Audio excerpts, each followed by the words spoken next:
Hello and welcome back to Terraria. This again is a voiceover episode and not a live commentary. So let's go through the things that I did. As you might have seen in the bottom left corner, a solar eclipse started. And the solar eclipse is an event in Terraria.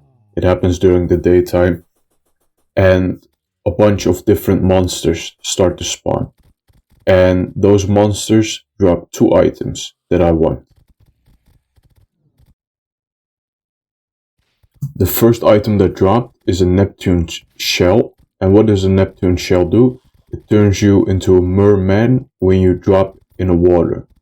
And what happens when you turn into a merman? You can breathe underwater, you can swim faster underwater. So it is just a nice thing to have. And it drops from the creatures of the deep.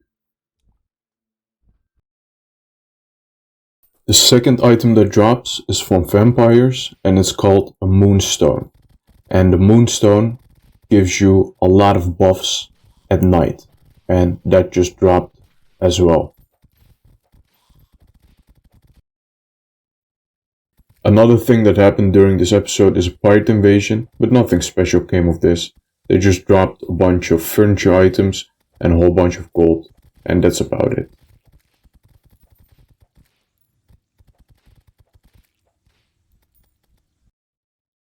What also happened is a mechanical boss spawned naturally, so I didn't have to summon it.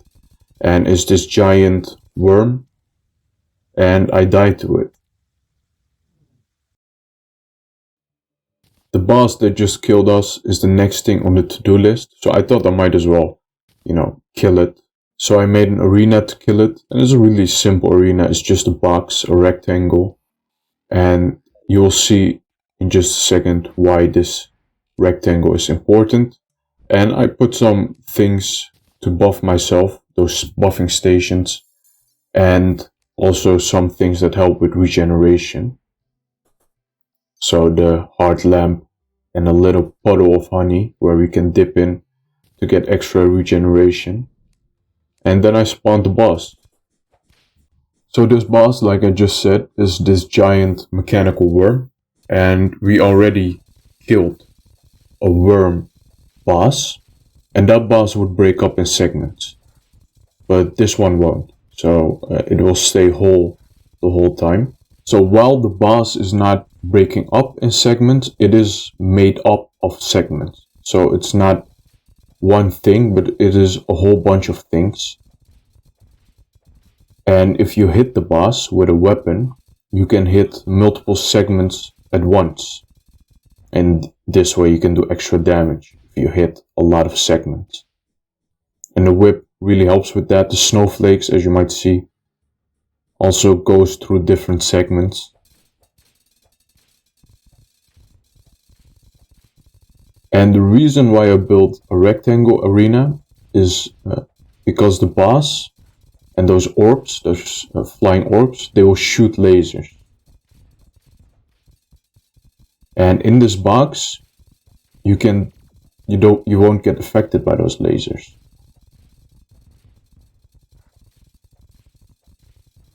So I have enough room to dodge the boss, but I won't get hit by lasers that the boss is shooting.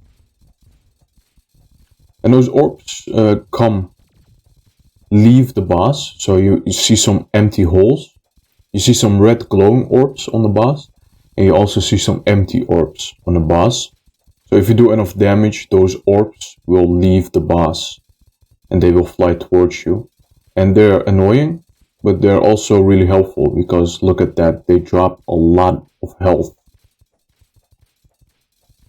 So if you kill those orbs and you stay away from the hearts, you can pick up those hearts when you get into trouble. So when you get hit and you lose a lot of health, you can go to those hearts and pick them up to get some extra healing.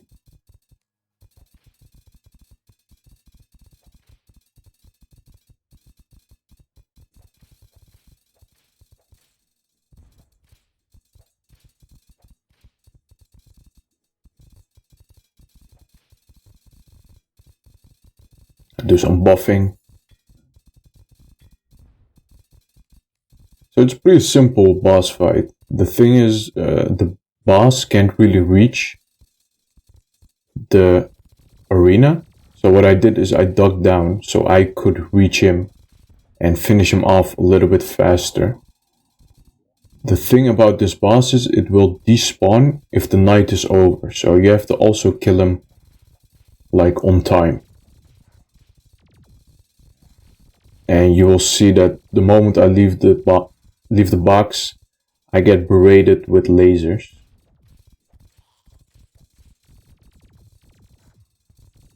So yeah, the lasers keep coming. So the box is a really good arena to fight this boss. To stay away from those lasers, and you can go back to the box to heal up a little bit. And then leave the box again to do extra damage to him.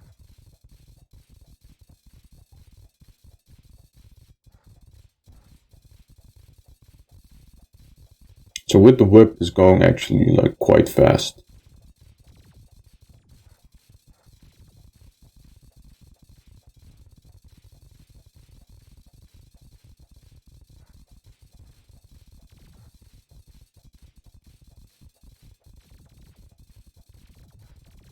So it's not too difficult. I managed to beat him without like losing too much health. I did have quite a few buffs though, potion buffs. But you know, it wasn't that difficult. So if you prepare just right, the boss won't be too difficult.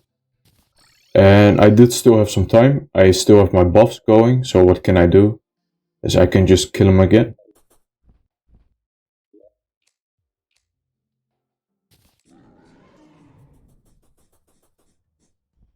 And I'm just gonna fast forward through the second boss fight, because we have seen it.